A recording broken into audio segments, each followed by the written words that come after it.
The alarm on my wrist console screamed before I even understood why. My name is Daniel Voss, and I was standing in the observation corridor of Meridian Station when the world I knew ended. Meridian was not Earth.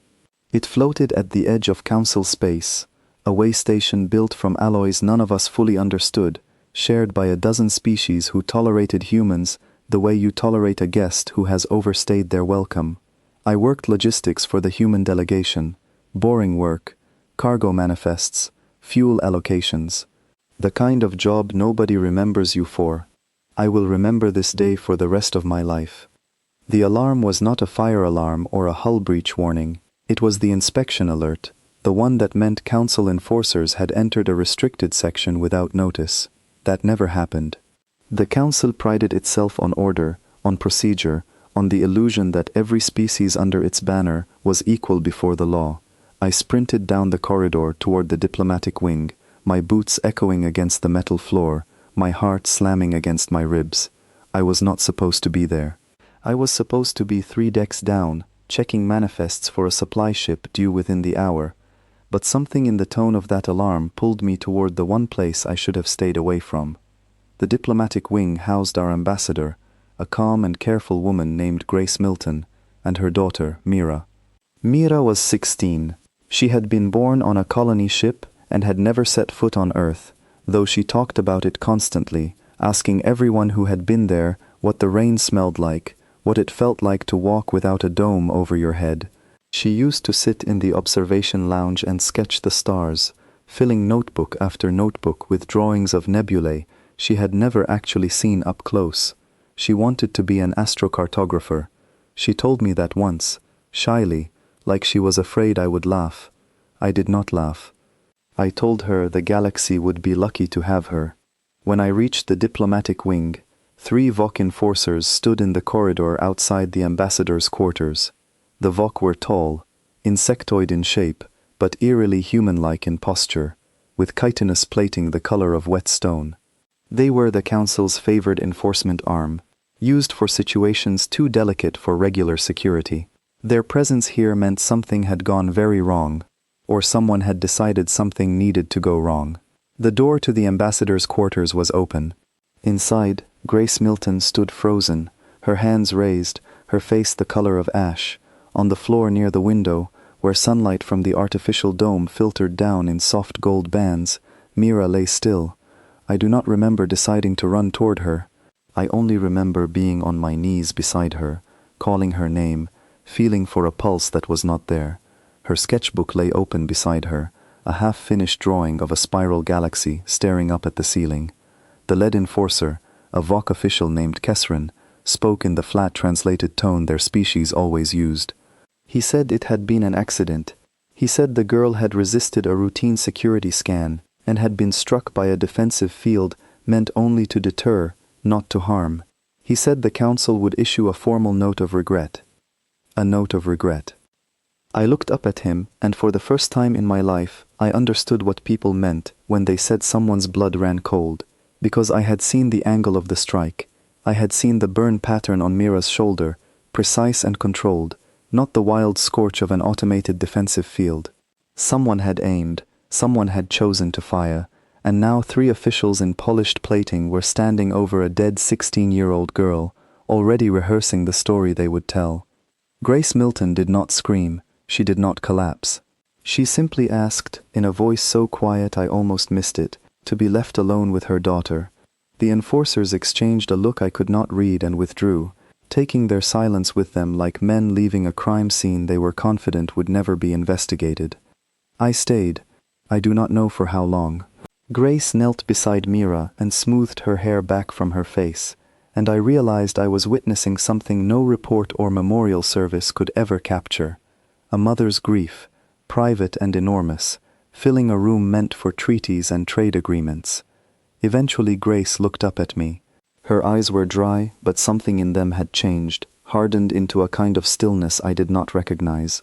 "Daniel," she said, "I need you to send a message." I nodded, though my hands were shaking. "Not through official channels," she continued. "Not through the embassy relay. Use the old frequency, the one from the emergency drills. Send it directly to Fleet Command on Earth. Tell them exactly what you saw, every detail.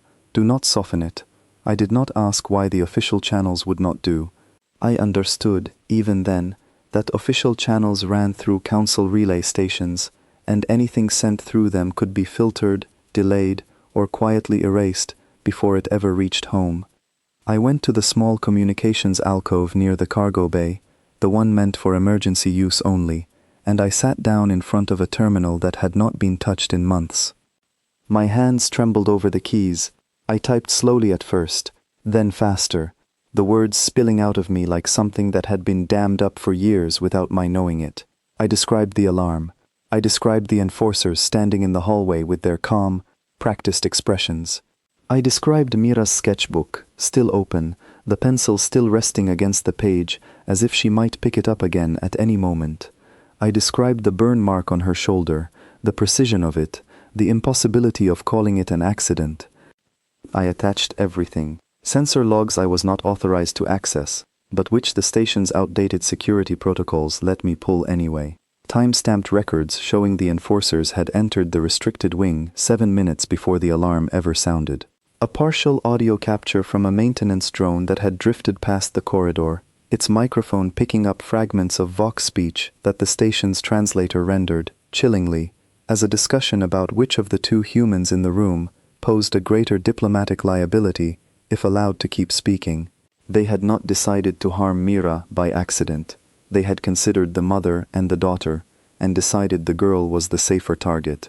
I sent the message and sat back, my whole body shaking.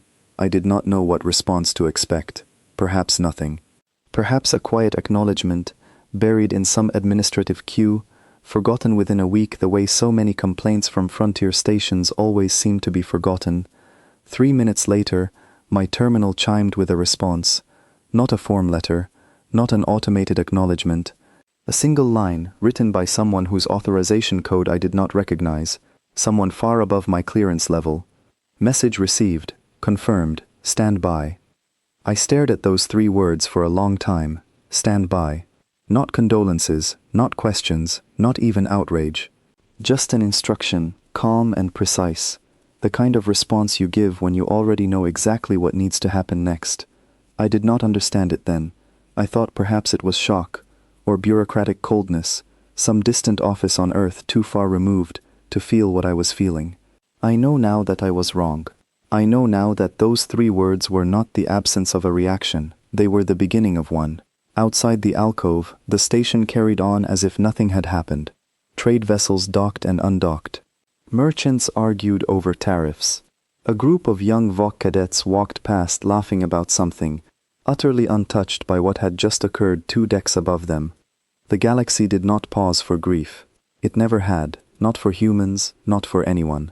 We were the newest species in Council space, the most recently uplifted into interstellar society, and we had spent every year since first contact being told, in ways large and small, that our grief mattered less because our history was shorter.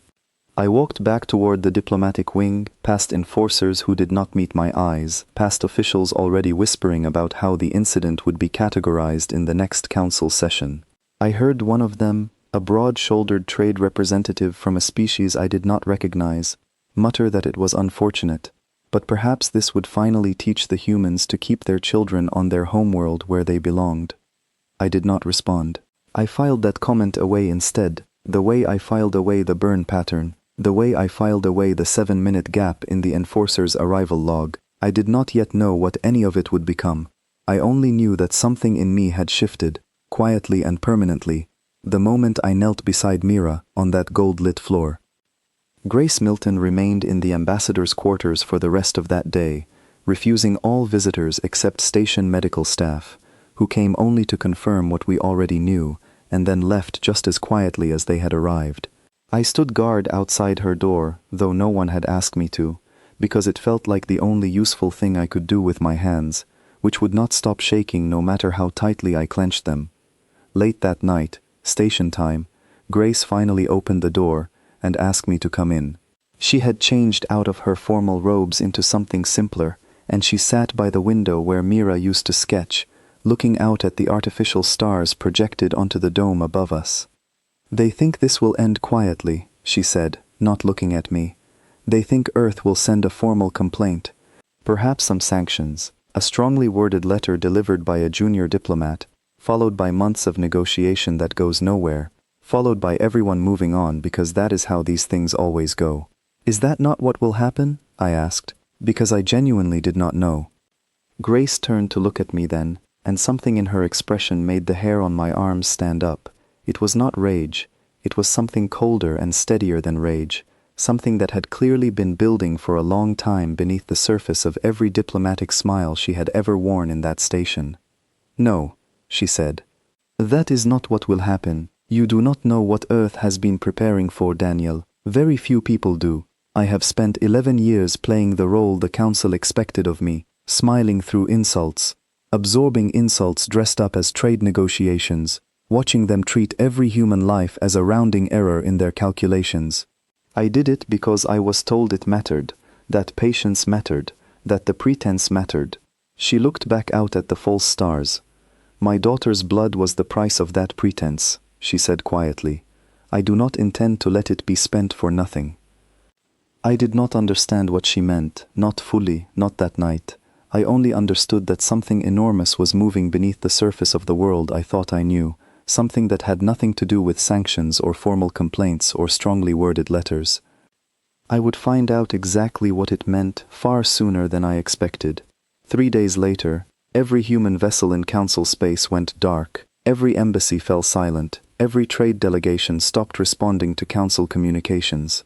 Every human colony ship in transit changed its transponder signal to a code no Council database recognized. It happened all at once, across a dozen systems, with a coordination that should have been impossible for a species the Council still classified as a junior member of galactic society. I did not know it then, standing in the observation corridor and watching the news feeds fill with confused Council officials demanding explanations that never came. But I was witnessing the first move of something that had been years in the making, something that had been waiting, patiently, for a reason the galaxy could not ignore. Mira's death had given it that reason.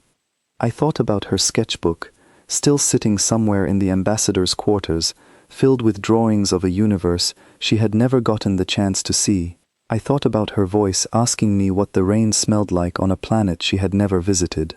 I thought about the calm, precise words on my terminal screen, message received, confirmed, stand by. Standing in that silent corridor, surrounded by the growing panic of a council that had no idea what it had just started, I finally understood. This was not the end of anything. It was the beginning. My name is Kesrin Dal, and I have served on the Council Assembly for over 40 cycles, longer than most of my colleagues have been alive. In all that time, I have never felt fear the way I felt it during the 7 days after the incident on Meridian Station. I want to be clear about something before I continue. I did not order what happened to the human girl. I was present in the corridor that day, yes, but the decision came from higher offices than mine, offices that believed a small demonstration of authority would remind the newest species in Council space of its proper place in the order of things. I was told it would be minor, a warning shot, nothing more. I did not expect her to fall. I did not expect the silence that followed. I have spent my career studying other species, learning their patterns, their tells, the small signals that reveal what a government truly intends beneath its official statements. Every species reacts to loss in a way that fits a predictable shape. The Torvens respond with immediate, loud demands for compensation, followed by drawn-out negotiations that eventually favor whichever side has the better legal representatives. The Ashen Concord withdraws into ritual mourning for a fixed period before resuming diplomatic relations exactly where they left off. Even the notoriously aggressive Dren cluster follows a pattern, escalating through several stages of threat before any actual mobilization occurs. Humans gave us silence. Not the silence of shock, which fades within days. Not the silence of grief, which eventually gives way to demands and negotiations. This was a different kind of silence, total and absolute, the kind that unsettled every analyst in the assembly because it did not match any pattern in our records. On the first day, Human embassies across council space simply stopped responding to routine communications. We assumed technical difficulties, perhaps a deliberate but temporary protest, the kind of minor gesture we had grown used to from the human delegation over the years. They were, after all, a species known for what our sociologists politely called emotional volatility. We expected outrage. We expected accusations. We expected, frankly, something we could manage. By the second day, every human trade vessel in transit had altered its transponder codes and vanished from our tracking networks. This was more concerning because it required coordination across enormous distances, coordination that should have taken weeks to organize through official channels, yet had somehow happened within hours.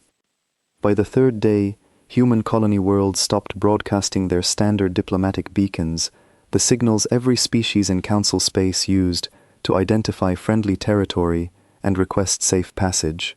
Ships from other species approaching those systems on legitimate business found themselves unable to establish contact at all, as though the colonies had simply ceased communicating with the rest of the galaxy.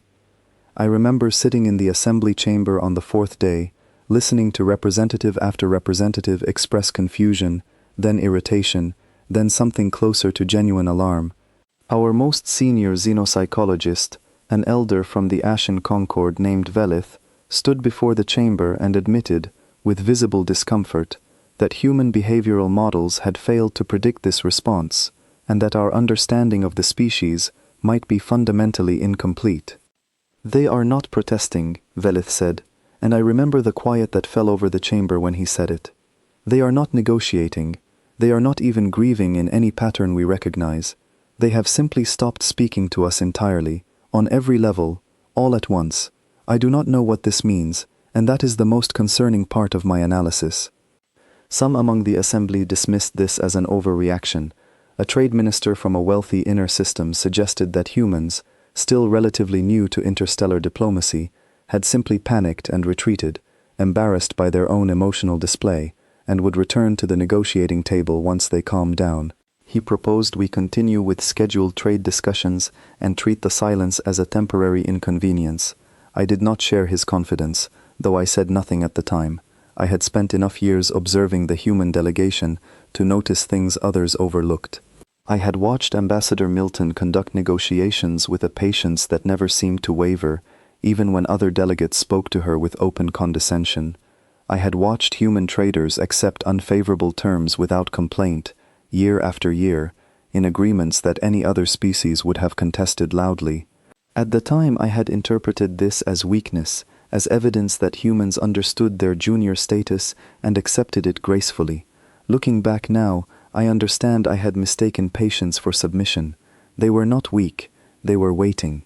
On the fifth day, something happened that I still find difficult to explain to those who were not present.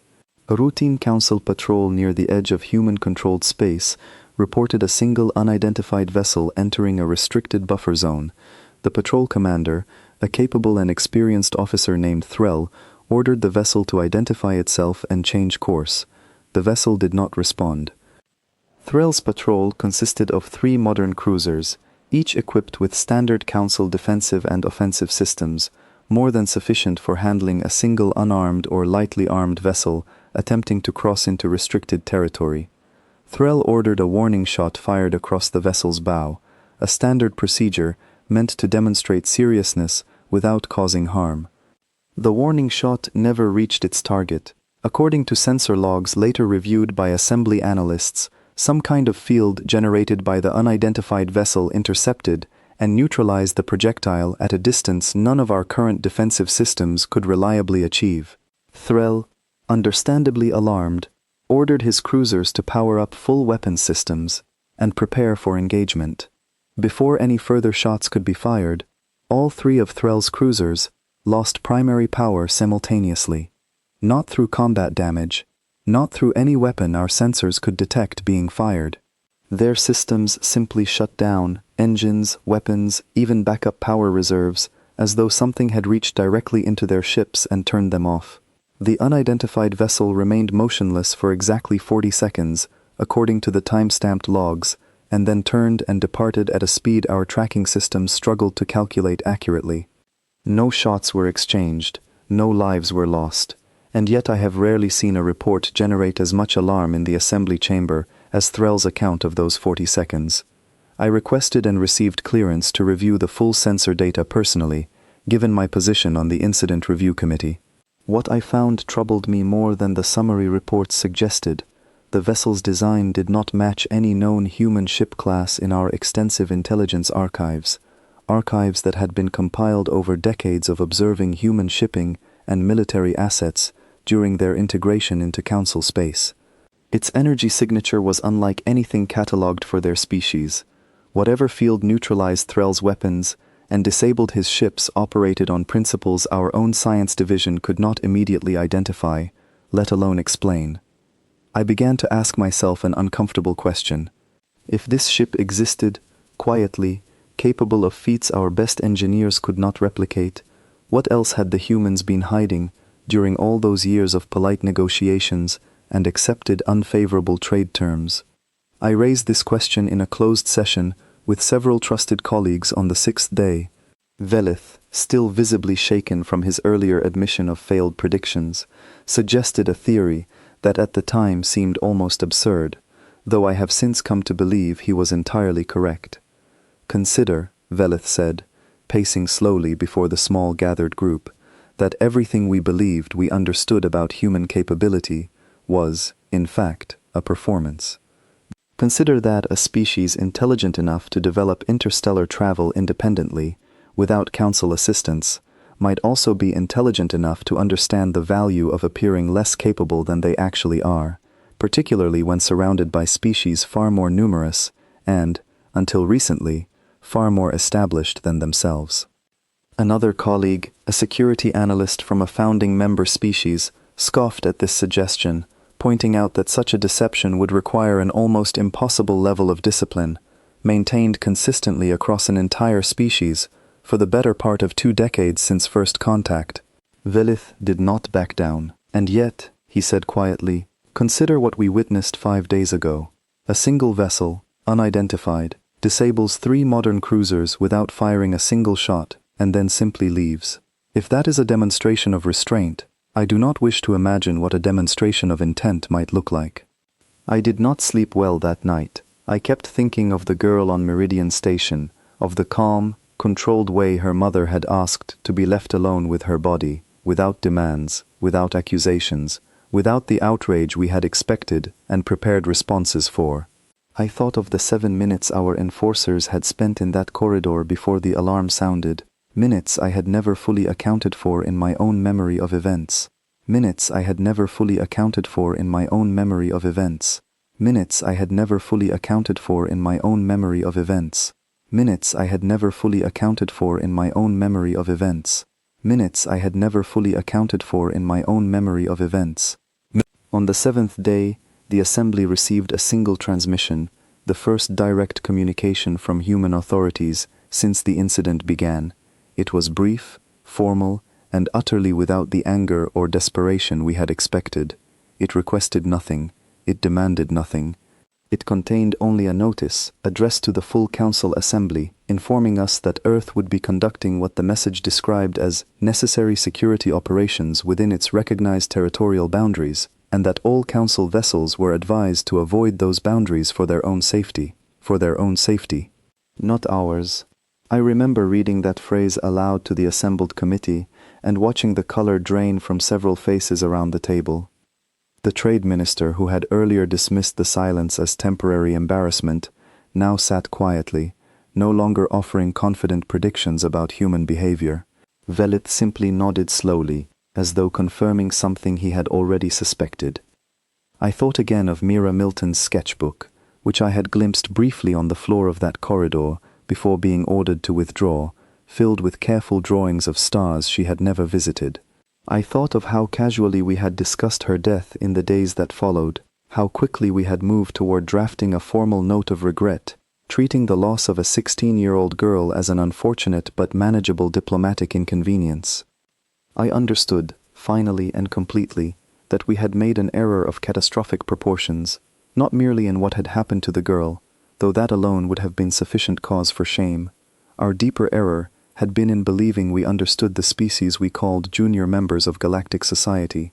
We had mistaken their patience for weakness, their restraint for submission, their careful, unassuming presence in our affairs for a genuine acceptance of the lesser status we had assigned them. I do not know, as I record this account, what the coming days will bring. I know only that the silence which unsettled us so deeply during those 7 days was not the silence of a wounded species retreating to lick its injuries. It was the silence of a species that had already decided precisely what it intended to do, and saw no further need to explain itself to those who would soon witness the results directly. I think often now of something Ambassador Milton said to me once, years before any of this began, during a routine trade negotiation I had barely paid attention to at the time. I had made some offhand comment about human newness to galactic affairs, meant as a gentle reminder of their proper place in our hierarchy. She had smiled, the same patient smile she always wore, and said something I dismissed then as simple diplomatic courtesy. She said that humanity had learned, across its long history on a single small world, that the quietest room is often the one holding the most dangerous conversation. I did not understand what she meant until many days later, sitting in that assembly chamber, staring at a message that asked for nothing and demanded nothing, and realizing that the true conversation had never been the one conducted in our official channels at all. My name is Owen Price, and I have commanded Council patrol fleets for over 20 cycles. I built my career on caution, on reading a situation before acting, on never underestimating an opponent regardless of how insignificant they appeared on paper. That discipline was the only reason I survived what happened in the buffer zone, near the edge of human space. I had heard about Threll's encounter, of course. Everyone in the fleet had heard about it within hours, passed along through unofficial channels faster than any official report could travel. 3 cruisers, disabled without a single shot fired in return, by a vessel our intelligence division could not identify. Most of my colleagues treated the story with skepticism, assuming exaggeration, sensor malfunction, or simple embarrassment dressed up as an unexplainable anomaly. I chose not to dismiss it so easily. Threll was not a commander given to exaggeration. If he said his ships lost all power simultaneously with no combat damage, I believed him. I was given command of an expanded patrol group 8 days after the incident on Meridian Station, tasked with monitoring the increasingly tense buffer zone between Council space and the territory humans had begun referring to, in their single transmission to the Assembly, as their recognized boundaries. My group consisted of 5 cruisers and 2 support vessels, a larger force than Threll's, equipped with updated defensive protocols developed in response to his encounter, though I harbored serious doubts about how effective those updates would actually prove. For 6 days, nothing happened. We monitored the boundary, watched empty space, and received no contact of any kind from the human side. The silence continued to unsettle everyone under my command, myself included, though I did my best not to show it. Soldiers take their cues from their commanders, and I understood that any visible uncertainty on my part would spread through my crew faster than any official briefing could counter it. On the 7th day of my patrol, our long-range sensors detected a single vessel approaching from deep within human territory, moving at a velocity our systems struggled to track accurately, the same difficulty Threll's crew had reported during their encounter. I ordered my fleet into a defensive formation immediately, positioning our cruisers to create overlapping fields of coverage, a standard tactic meant to prevent any single target from evading multiple weapons systems simultaneously. The vessel did not attempt to evade us at all. It simply approached, slowed, and came to a stop at what our systems calculated as optimal engagement range, close enough to demonstrate confidence, far enough to suggest deliberate restraint.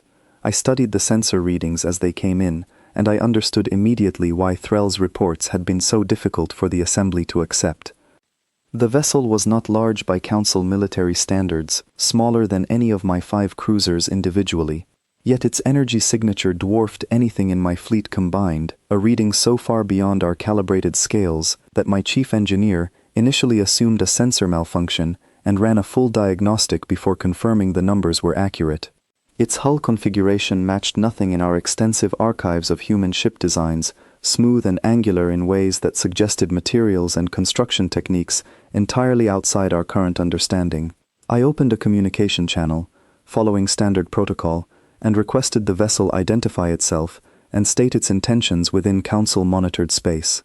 The response came not as a formal diplomatic message, but as a simple, direct transmission, spoken in clear, unaccented Council trade language by what I assumed was an automated system, given the flat and measured quality of the voice.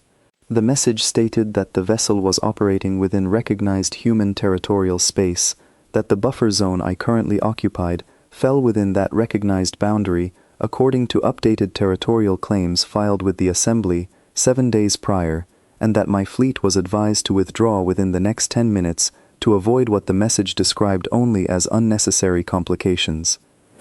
I checked with my communications officer regarding the territorial claim mentioned in the message.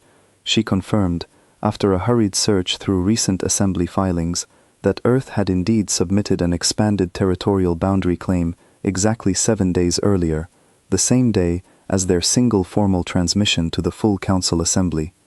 The claim had been filed through proper legal channels, technically valid under Council law, though it had apparently gone unnoticed or unaddressed by an Assembly still consumed with debating the implications of the earlier silence.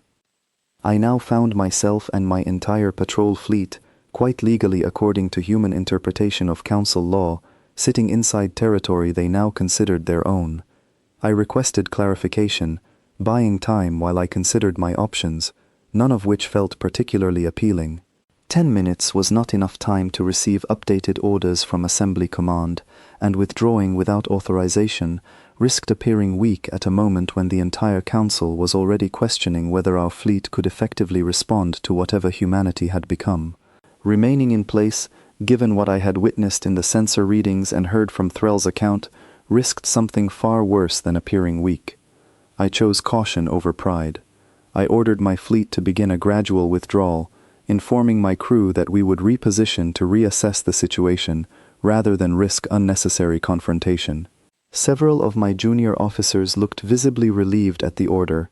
A few, younger and less experienced, seemed disappointed, eager for the kind of decisive engagement that might advance their careers.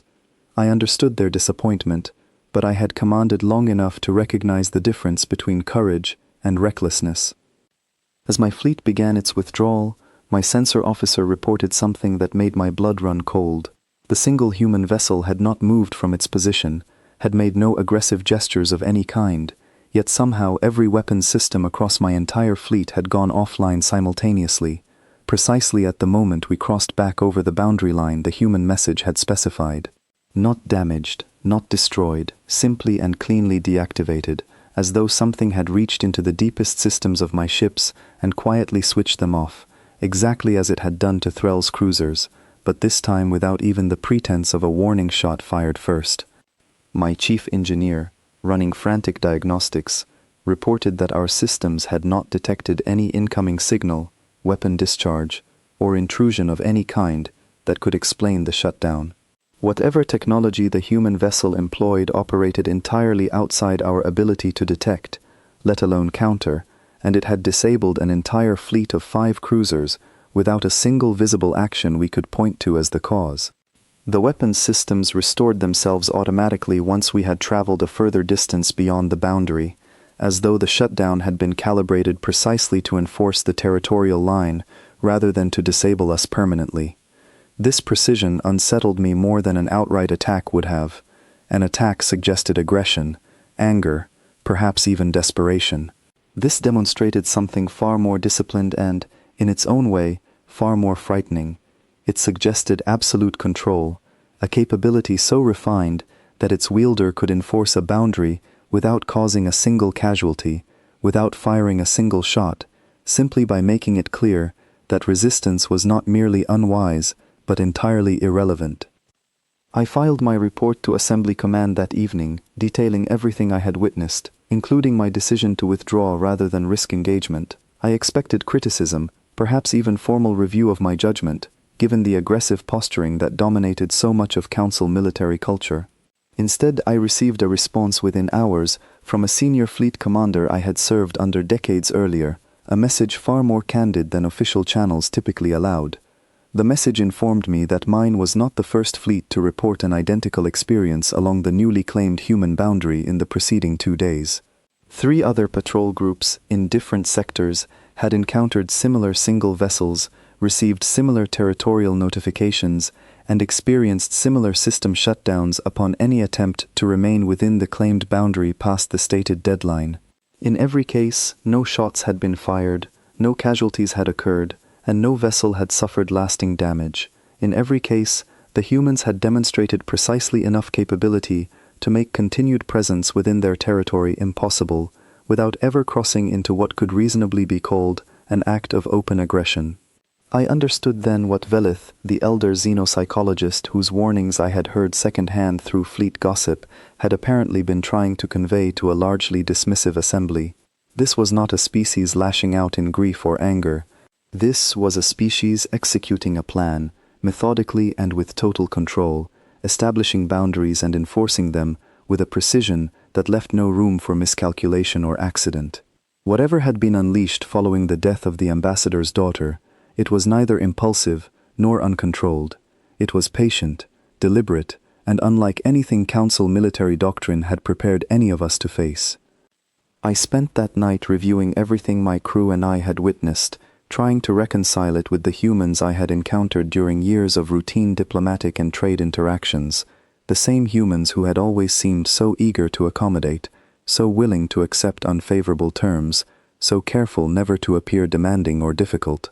I thought of junior human diplomats I had met at various council functions, always polite, always deferential, always seeming slightly out of place among the more established species who dominated assembly proceedings. I wondered now how many of those careful, deferential interactions had been genuine, and how many had been, as Velith suggested, a deliberate performance maintained across an entire species for reasons none of us had ever bothered to seriously question. 3 days later, my patrol group received new orders directly from Assembly Command, orders that confirmed my growing sense of dread more thoroughly than any speculation could have. We were to withdraw entirely from the sector, relocating to a defensive position well outside the newly expanded human boundary, and await further instructions. The Assembly, it seemed, had finally begun taking seriously what several of us in the field had already understood through direct experience. Something had changed. The species we had spent 2 decades treating as junior partners, as an interesting but ultimately manageable addition to galactic society, had revealed a capability none of our intelligence networks had detected, and a willingness to use that capability with a discipline that suggested years, perhaps decades, of careful preparation. I did not know, as my fleet withdrew to its new defensive position, exactly what humanity intended to do next. I knew only that whatever it was, we were no longer in any position to prevent it, and that the calm, patient species we had once dismissed as beneath serious consideration had, in the span of a single terrible incident, revealed itself to be something the entire Council Assembly was only now beginning to understand it should have feared all along. My name is Claire Bennett, and for 14 years I have worked inside a research division so classified that even my own family believes I spend my days writing environmental impact reports for orbital shipyards. That cover story has served me well. It is even partially true in the sense that I do work with orbital shipyards, though the reports I write have nothing to do with the environment. I am permitted now to speak plainly about what we have been building, because the reason for our secrecy no longer exists. I want to explain how we arrived at this point, because I think people deserve to understand that nothing happening now was born from sudden anger. It was born from a choice made decades ago, a choice most of humanity never knew had been made on their behalf. When Earth first made contact with the Council, our species was thrilled and terrified in roughly equal measure. We had spent centuries wondering whether we were alone in the universe, and within the span of a single year we learned not only that we were not alone, but that we were surrounded by dozens of established civilizations who had been navigating the stars for far longer than we had been navigating our own oceans. Our governments, understandably, wanted to present humanity in the best possible light, eager to secure our place among these older, more established powers. What most people do not know, because it was never made public, is that our earliest interactions with several minor council-affiliated species did not go smoothly. I will not list every incident, because many remain classified even now, but I can tell you that within the first 2 years of contact, Earth lost several exploratory vessels and their entire crews to encounters that our official records describe, vaguely and misleadingly, as unfortunate accidents during early interstellar operations. They were not accidents, they were tests, conducted by smaller, opportunistic species probing the boundaries of a new arrival to see how much they could take before facing consequences. And because our government understood, correctly, that Earth in those early years possessed neither the military strength nor the political standing to respond openly, without risking a conflict we could not win, a decision was made at the highest levels to respond quietly instead. I was recruited into that quiet response 11 years after it began, brought into a research division operating under layers of secrecy that would sound almost absurd if I described them in detail. Our task was straightforward in concept, though monstrously difficult in execution. We were to study every piece of technology recovered from those early hostile encounters, reverse engineer whatever principles we could extract from it, and combine those principles with our own scientific traditions to develop capabilities the Council would never expect from a species they considered barely out of its technological infancy. We worked in complete isolation from public knowledge, funded through budget lines disguised as agricultural research and infrastructure development, staffed by scientists and engineers who had, in most cases, been told their families back home believed they worked ordinary government jobs in unremarkable departments. It was a strange and often lonely existence, dedicating your entire career to something the people you loved most could never know about. The public face of Earth during this period was carefully, deliberately managed. Our diplomats were instructed to appear grateful for whatever terms the Council offered, however unfavorable. Our trade representatives were told to accept agreements that other species would have rejected outright, absorbing losses that made little sense on paper, but served a much larger purpose. Every appearance of weakness, every moment of apparent deference, was a calculated piece of a strategy few people, even within our own government, fully understood in its entirety. I remember, early in my career with the division, asking my supervisor why we simply did not reveal our progress once we had achieved certain breakthroughs, particularly during periods when Council representatives treated our delegates with open condescension in trade negotiations I occasionally overheard secondhand. My supervisor, a quiet and thoughtful woman named Nora Ellison, who had been with the program since its founding, gave me an answer I have never forgotten. She said that revealing strength too early would only convince the Council to treat us as a threat, requiring immediate and united suppression, rather than a curiosity worth tolerating while we grew. She said patience was not weakness. Patience was the only weapon a young and vulnerable civilization actually possessed, and it had to be wielded with total discipline, for as long as necessary, until the day came when patience was no longer required. I did not fully understand her answer until years later, watching from within our secure research facility, as reports came in, describing what had happened to a 16-year-old girl named Mira Milton on a Council way station most people back home had never heard of. I had access, through my clearance level, to information that never reached public channels. I read the full account of what happened in that corridor, the same account that had been transmitted through emergency frequencies by a young logistics officer, whose name I later learned was Daniel Voss. I read the sensor logs. I read the time-stamped record of enforcers entering a restricted section 7 minutes before any alarm sounded. I read the translated fragment of conversation captured by a passing maintenance drone, in which Council officials calmly discussed which of two humans in that room posed a greater diplomatic inconvenience. I remember sitting at my desk after reading that report, feeling something I had not expected to feel after 14 years of careful, disciplined work. Not shock, not even initially anger. I felt a strange, quiet certainty, as though some part of me had always known this moment would eventually arrive, that the patience we had cultivated for so long had always been building toward a specific breaking point, and that we had finally reached it. Within hours of the incident being confirmed through official government channels, our entire division was placed on immediate activation status, a protocol I had trained for repeatedly over the years, but never actually experienced outside of simulations. Every project across every research site connected to our program moved simultaneously from development into deployment, decades of careful, quiet work suddenly given purpose all at once. I want to explain, as clearly as I can, what exactly we had built during those hidden years, because I think it matters that people understand this was never simply about weapons, though weapons were certainly part of it. We had developed defensive field systems capable of neutralizing conventional projectile and energy weapons at ranges far beyond anything Council military doctrine considered possible, technology derived originally from recovered wreckage, but refined far beyond its original design through decades of independent research. We had developed propulsion systems allowing our vessels to achieve velocities that made traditional sensor tracking unreliable, giving our ships an effective advantage in any engagement before a single weapon was ever fired. Most significantly, and most difficult to explain without sounding as though I am exaggerating, we had developed systems capable of remotely identifying and disabling the power distribution architecture used across the vast majority of Council military vessel designs.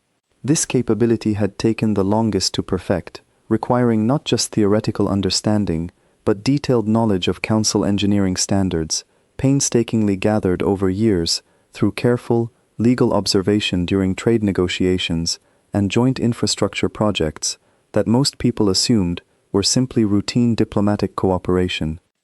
Every unfavorable trade agreement our diplomats had accepted, every joint infrastructure project our engineers had participated in apparent goodwill, had also served as an opportunity to study Council technology up close, legally and without suspicion, precisely because the Council believed a species as junior and accommodating as humanity posed no meaningful analytical threat. I think, looking back, that this was perhaps our greatest advantage throughout the entire quiet period. The Council's own condescension blinded them to what we were actually doing. They saw a species eager to please, willing to accept poor terms in exchange for acceptance and legitimacy, and they never seriously considered that this same eagerness might be granting us unprecedented access to study exactly how their technology worked, and exactly how it might one day be countered. When activation orders came through following Mira Milton's death, I was assigned to oversee deployment readiness for a class of vessels my division had been developing for nearly 6 years, vessels designed specifically to project overwhelming capability while minimizing casualties on both sides wherever possible.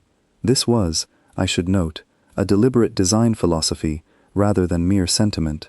Our government understood that whatever response Earth chose to make, it needed to demonstrate not just strength but control, precision, and restraint, because a response that appeared purely destructive would confirm every fear other species held about humanity's potential danger, while a response demonstrating disciplined, targeted capability would instead demonstrate something far more unsettling and, ultimately, far more effective at ensuring nothing like Meridian Station ever happened again.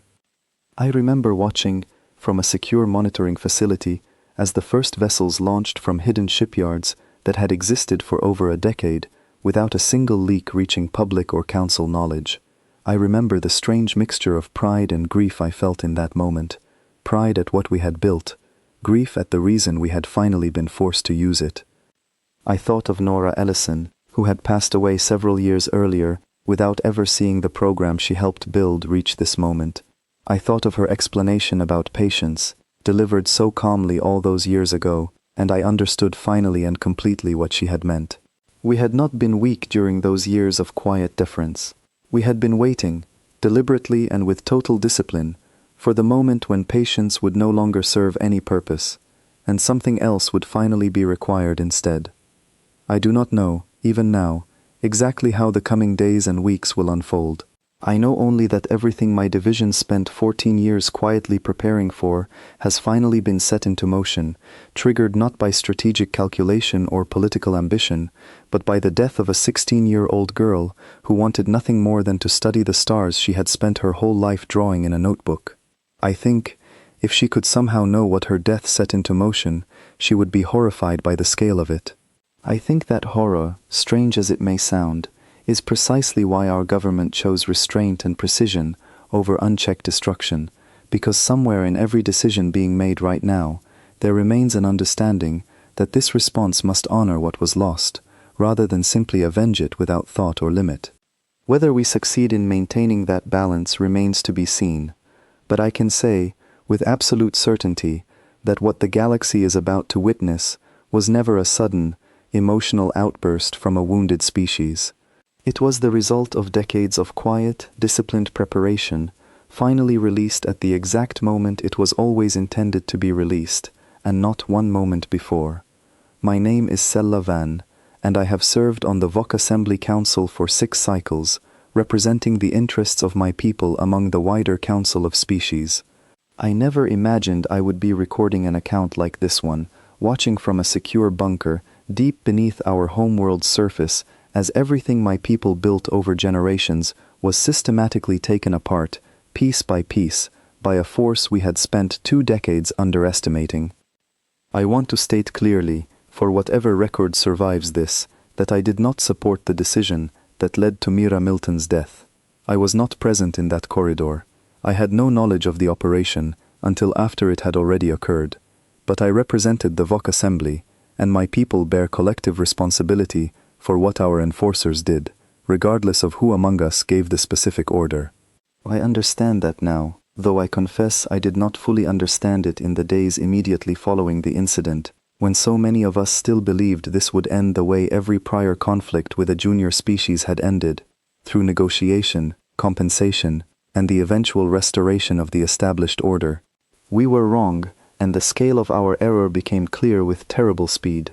The first human vessels arrived at the outer edge of VOC-controlled space 11 days after the incident on Meridian Station. There were not many of them, perhaps a dozen ships by our initial counts, a fleet size that our own military analysts dismissed as insufficient for any serious offensive operation against a species with as many established shipyards and defensive installations as ours. I remember our fleet commander, a proud and experienced officer named Threll Coven, assuring the assembly that our home defenses could repel a force of that size without difficulty, that whatever technology the humans had demonstrated in isolated encounters would not be sufficient to overcome the concentrated defensive network protecting our core systems. He was wrong within the first hour of engagement, and the manner of his being wrong troubled me more than any simple defeat would have. The human fleet did not attack our population centers.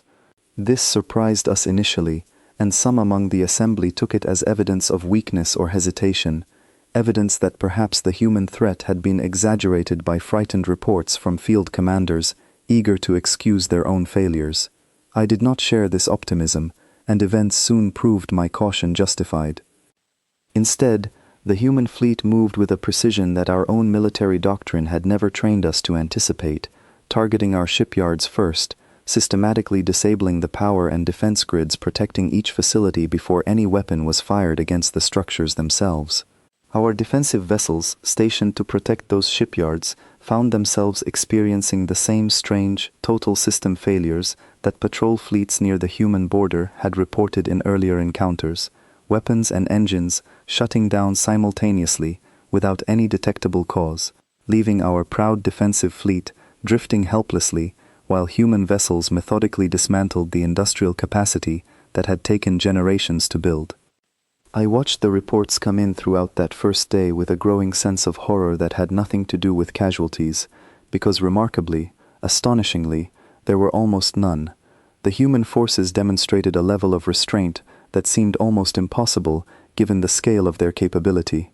Shipyard workers were given clear warnings, delivered through channels our own communications specialists could not identify or trace, instructing them to evacuate specific sections before those sections were disabled.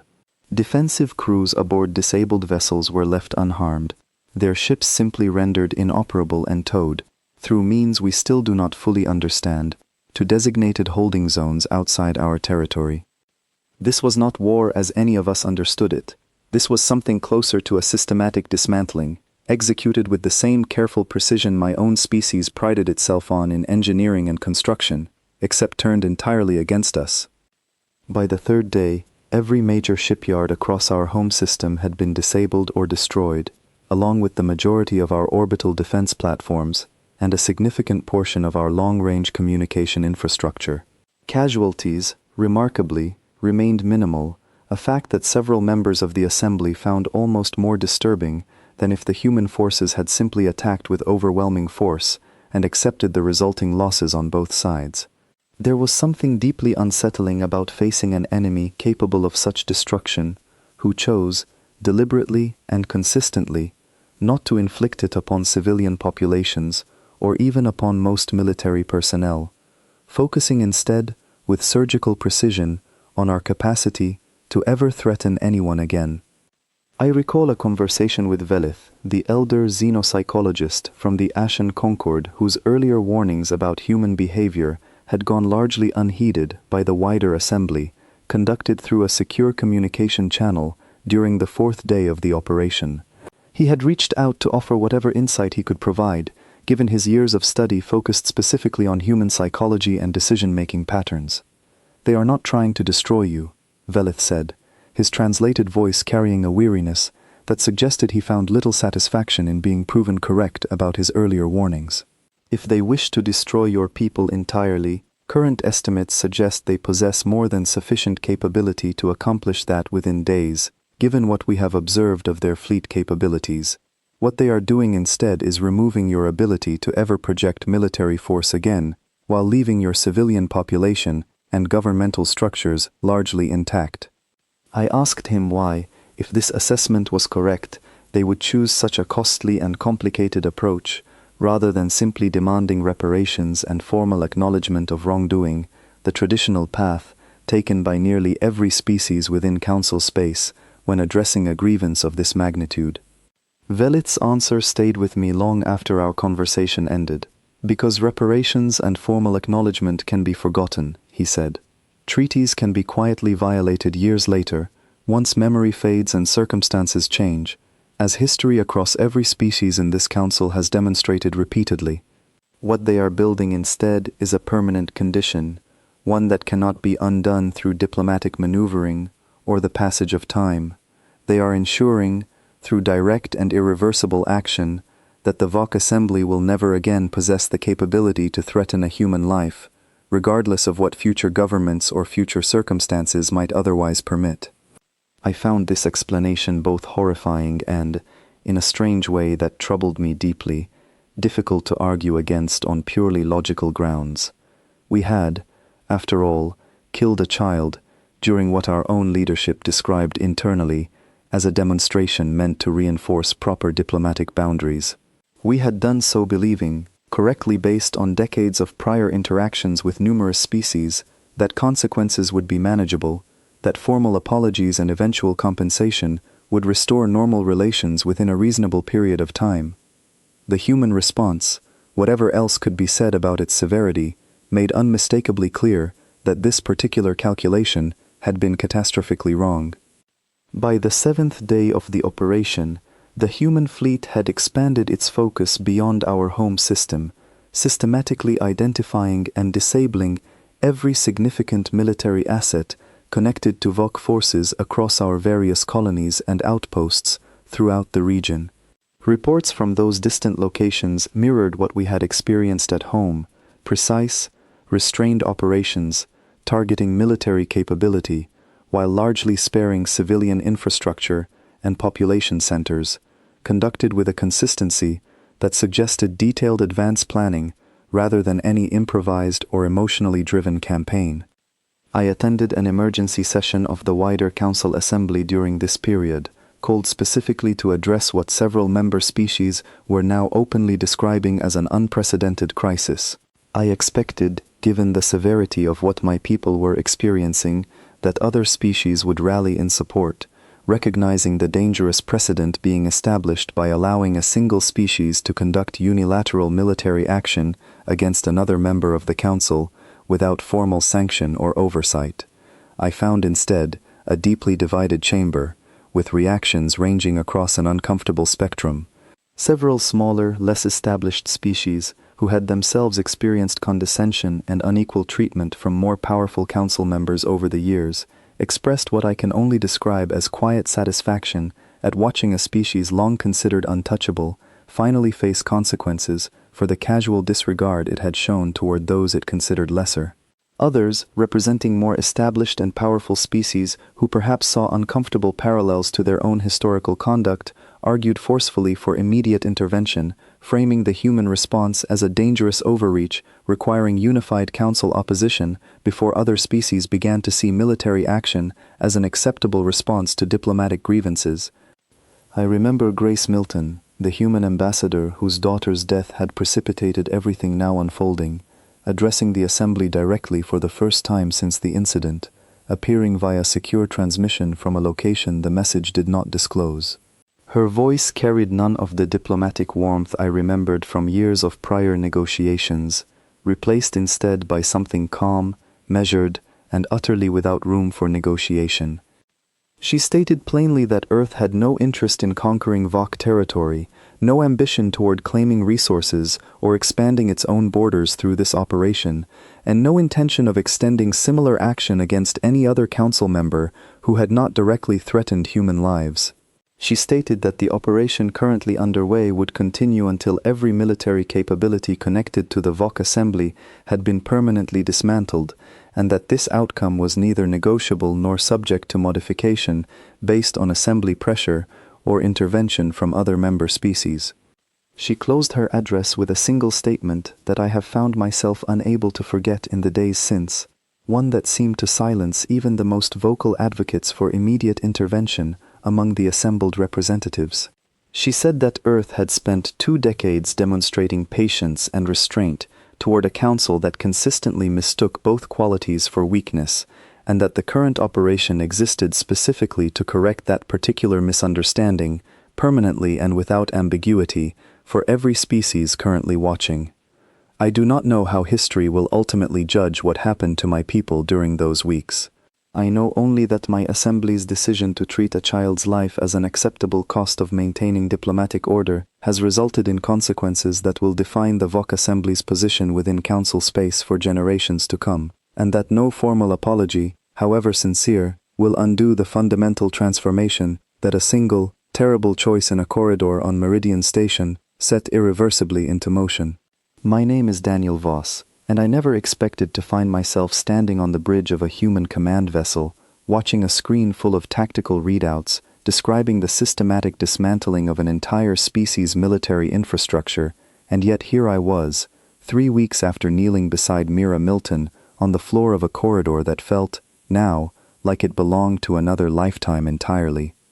I had been pulled from my logistics position on Meridian Station shortly after the operation began, reassigned under classification protocols I did not fully understand, brought aboard a vessel called the Endurance under the direct authority of Admiral Ruth Callahan, a woman whose name I had heard only in passing during my years of routine service, but who I quickly learned commanded a level of respect among the crew that bordered on reverence. I did not understand, at first, why I had been reassigned at all. I was not military. I had spent my career managing cargo manifests and fuel allocations, work about as far removed from fleet command as one could imagine. It was only during my first briefing aboard the Endurance that Admiral Callahan explained her reasoning, and I have thought about her explanation nearly every day since. "You were there," she told me, standing in a small briefing room that smelled faintly of recycled air and old coffee. "You saw what happened before the official reports were filed, before anyone had time to shape the narrative into something more comfortable. I want someone aboard this ship who remembers what this operation is actually about, not what it has become in briefing documents and strategic summaries." I did not fully understand what she meant until I had spent several days aboard the Endurance, watching the operation unfold from the command deck, watching officers discuss shipyard destruction and infrastructure targets with a clinical precision that, while necessary for effective military operations, occasionally felt disturbingly distant from the reason any of it had begun in the first place. I remember one evening in particular, several days into my assignment, when I found myself unable to sleep and wandered instead to the observation deck, a quiet space near the rear of the vessel, where crew members occasionally went to watch the stars during their off hours. I found Admiral Callahan there, alone, staring out at the darkness, with an expression I had not seen on her during any of our official briefings. She did not seem surprised to see me. She gestured for me to join her, and for a long moment neither of us spoke, simply watching the distant stars drift past the viewport. "Do you think we have gone too far?" she asked eventually, her voice quieter than I had ever heard it during our official interactions. I did not know how to answer her honestly. Part of me, the part that still saw Mira's sketchbook lying open on that gold-lit floor, wanted to say that nothing could ever be too far, that whatever consequences the VOC assembly now faced were nothing compared to what they had taken from Grace Milton, from a girl who had wanted only to study stars she would now never see up close. But another part of me, watching casualty reports and infrastructure damage assessments scroll across tactical displays day after day, could not entirely silence a quieter, more uncomfortable question about scale, about proportion, about where exactly the line existed between justice and something else entirely. "I don't know," I admitted finally. "I know what they took from us. I don't know if I understand what we're taking from them in return." Admiral Callahan nodded slowly, as though this answer, uncertain as it was, matched something she herself had been wrestling with. "I served for 30 years before this operation began," she said. "I spent most of that career believing patience was our greatest strength as a species, that restraint and careful diplomacy would eventually earn us the respect and equal standing we deserved among the Council's older, more established members. I still believe patience served us well, for a very long time. But patience has limits, Daniel, and I think perhaps the hardest lesson any of us are learning right now is that once those limits are reached, it becomes very difficult to know exactly where the next set of limits should be drawn." She told me, that night, about conversations she had participated in during the earliest planning stages of the response, conversations involving military leadership, government officials, and representatives from research divisions, like the one Claire Bennett had described in classified briefings I had since been given partial access to. She told me that fierce debate had occurred over exactly how far the operation should extend, with some voices arguing for total, unrestrained destruction of VOC military capability regardless of civilian cost, and others, ultimately including her own voice, arguing successfully for the more restrained approach currently being executed. "We chose precision because unrestrained destruction would have made us no different from what we were responding to," she said. "A species willing to treat a child's life as an acceptable cost for maintaining order. If our response mirrors that same willingness to accept enormous cost without limit, then what exactly have we proven, beyond the fact that we possess greater capability for destruction than anyone previously realized?" I found myself thinking, during the days that followed, about the other species watching this operation unfold from the relative safety of Council space, species with no direct involvement in what had happened to Mira, yet who found themselves drawn inevitably into the wider implications of what humanity was demonstrating. I began reviewing intercepted communications and diplomatic transmissions that Admiral Callahan granted me access to, partly, I believe, because she genuinely wanted someone aboard the Endurance who remembered the human cost behind the operation, and partly because she seemed to want a witness who might help her navigate the uncomfortable moral questions the operation continued to raise. Some transmissions came from smaller species who had experienced their own history of condescension and unequal treatment from more powerful council members, expressing what amounted to quiet gratitude that a species long treated as untouchable was finally facing meaningful consequences for casual cruelty toward those considered lesser within the established order.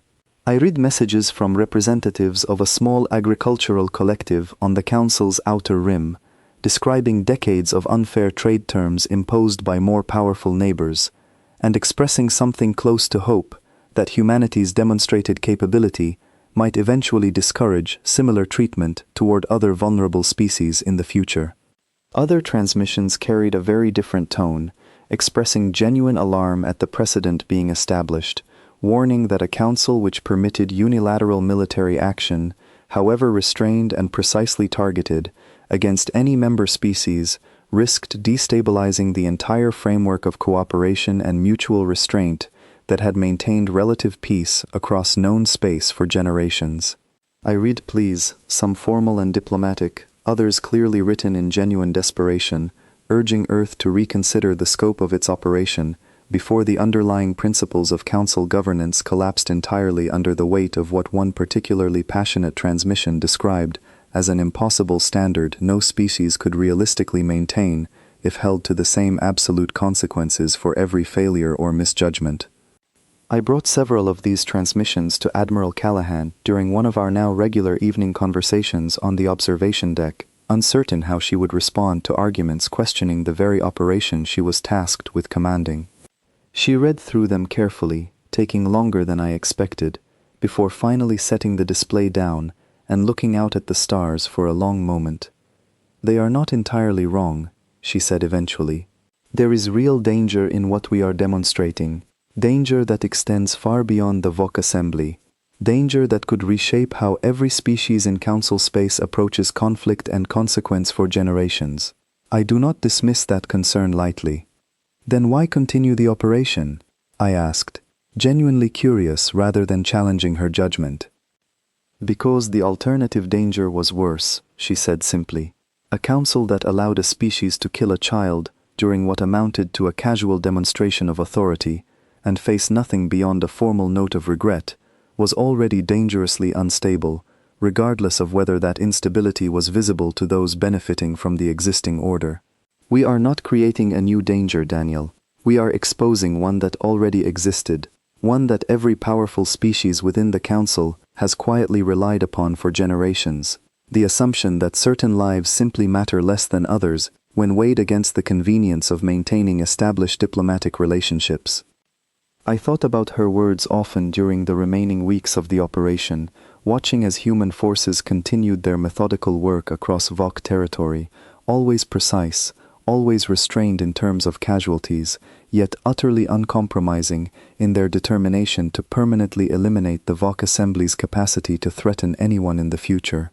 I thought about Grace Milton's address to the Council Assembly, which I had watched via recorded transmission, her calm insistence that this operation would extend to no species beyond those who had directly threatened human lives, a boundary that, whatever else could be said about the operation's severity, remained scrupulously observed throughout its duration.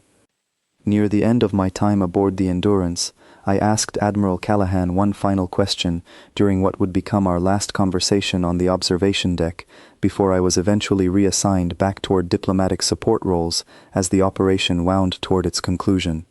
I asked her whether she believed Mira Milton, if she could somehow witness everything her death had set into motion, would consider it a fitting response, or whether she might have wished for something else entirely, something perhaps less absolute in its scope and consequence.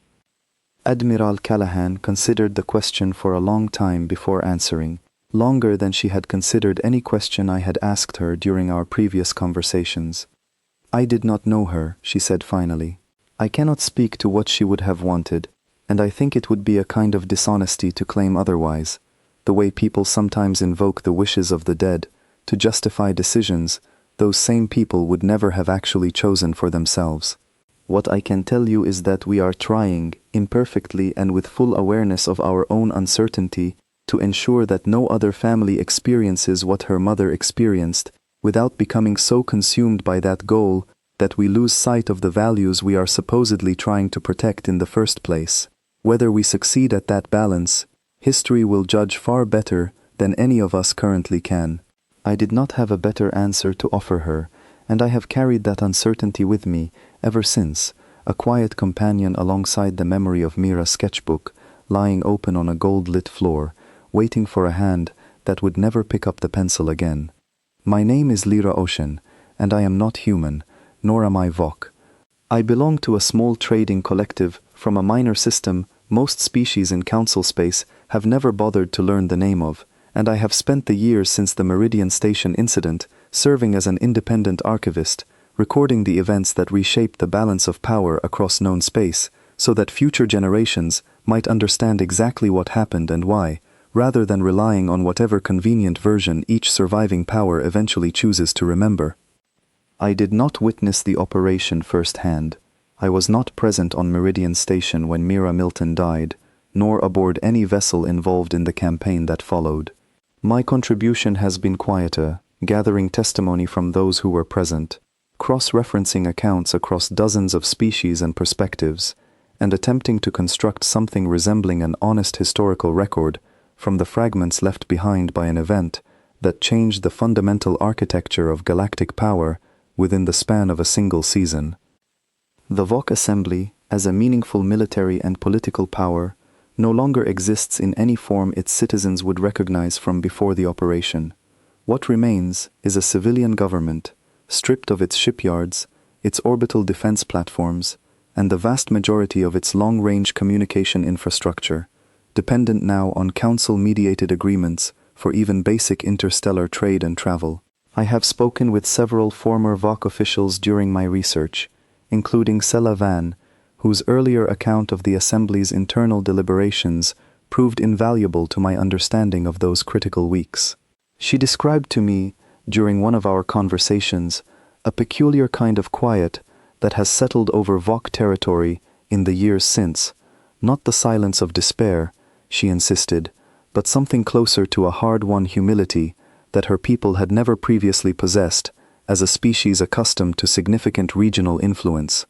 I asked her once whether she believed her people had been treated fairly, given the scale of what was lost in response to a single, terrible decision made by a small group of officials who never should have held the authority to make it.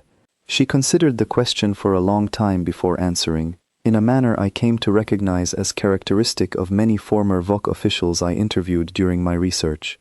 Fairness, she said, is a comfortable word for those who have never had to weigh a child's life against the convenience of maintaining established order. I do not know if what happened to my people was fair. I know it was consequential, and I know that consequence is something my people had, for too long, assumed would never apply to us in the same way it applied to smaller, weaker species we ourselves had occasionally treated with similar disregard. Grace Milton, the ambassador whose daughter's death began everything, remains in her diplomatic post to this day, though I understand she rarely appears before the full council assembly anymore, preferring instead to work through smaller, more focused negotiations that she reportedly finds more productive than the grand political theater that characterized so much of pre-operation council governance. I was granted a brief interview with her during my research, conducted through a secure channel she insisted upon for reasons I did not question, given everything her family had endured. She spoke carefully during our conversation, choosing her words with the same deliberate precision I understood had characterized her entire diplomatic career. When I asked whether she believed the operation ultimately achieved what she had hoped it would, she offered an answer that surprised me with its complexity, avoiding the simple triumphant narrative I had half expected given the scale of what humanity had accomplished. I did not hope for revenge, she told me. I hoped for a galaxy where no other parent would ever have to stand in a room like the one I stood in, calculating what could possibly be done to ensure their child's death meant something beyond a formal note of regret, filed away and forgotten within a season. Whether we achieved that, I genuinely do not know yet. Deterrence is a strange thing to measure. Its success is invisible, marked only by tragedies that never occur, and I have learned not to claim victory over something I cannot actually observe or confirm. I have spoken with dozens of other species representatives during my years of research, and I have found the reactions to humanity's demonstrated capability remain as divided now as they were during the earliest days of the operation. Smaller species across council space have, in the years since, reported a marked decrease in the kind of casual condescension and unequal treatment that once characterized so many of their interactions with more established powers, a change several representatives attributed directly to the new understanding that even a species long dismissed as junior and unthreatening might possess capabilities and resolve that made such casual disregard newly dangerous to maintain.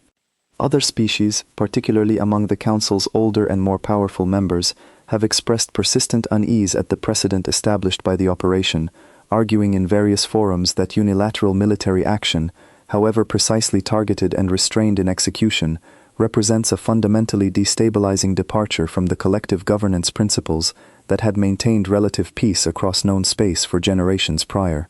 I do not believe this concern is without merit, and I have tried, throughout my research, to represent it fairly alongside the more celebratory accounts I have gathered from smaller, previously vulnerable species. I traveled, during the final stages of my research, to Meridian Station itself, drawn by a desire to see firsthand the place where everything began. The station has changed considerably since the incident, its diplomatic wing largely reconstructed, its corridors filled once again with the ordinary bustle of trade and travel that characterizes any significant way station within Council space. Yet a small memorial remains near the entrance to what was once the ambassador's quarters, simple and unadorned, bearing only a name, a set of dates, and a single line that I understand was chosen personally by Grace Milton, drawn from something her daughter had once written in the margins of her sketchbook. A book that I later learned now resides in a small museum on Earth, its pages carefully preserved behind protective glass. The line reads simply that the stars do not care how small you are, only how carefully you choose to look at them. I stood before that memorial for a long time, considering everything I had learned during my years of research, everything that had changed across known space because of a single, catastrophic decision made by officials who believed, based on decades of established precedent, that a human life could be spent without meaningful consequence in service of maintaining diplomatic convenience.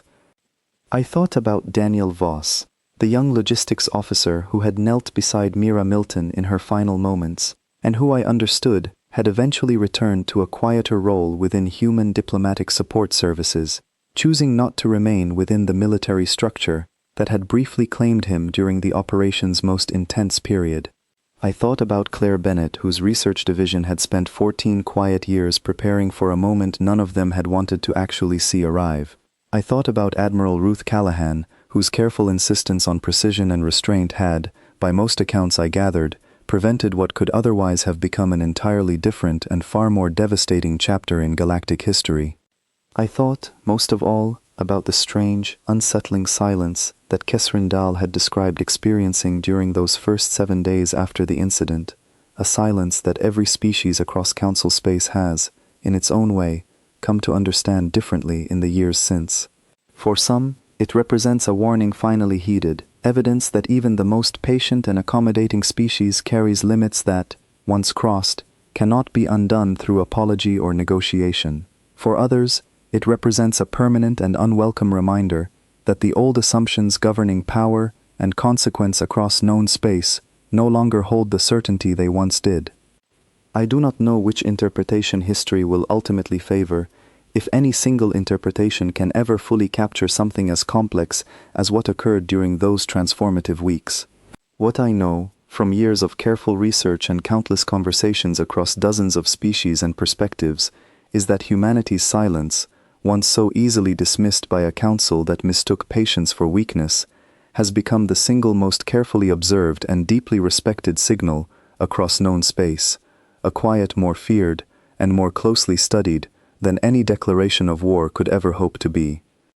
Every species within Council space now understands, whether they welcome the understanding or resent it, that humanity's quiet accommodation was never evidence of submission, but rather the careful, disciplined patience of a species that had simply been waiting, for reasons none of us fully appreciated until it was far too late, for a moment when patience would no longer serve any further purpose.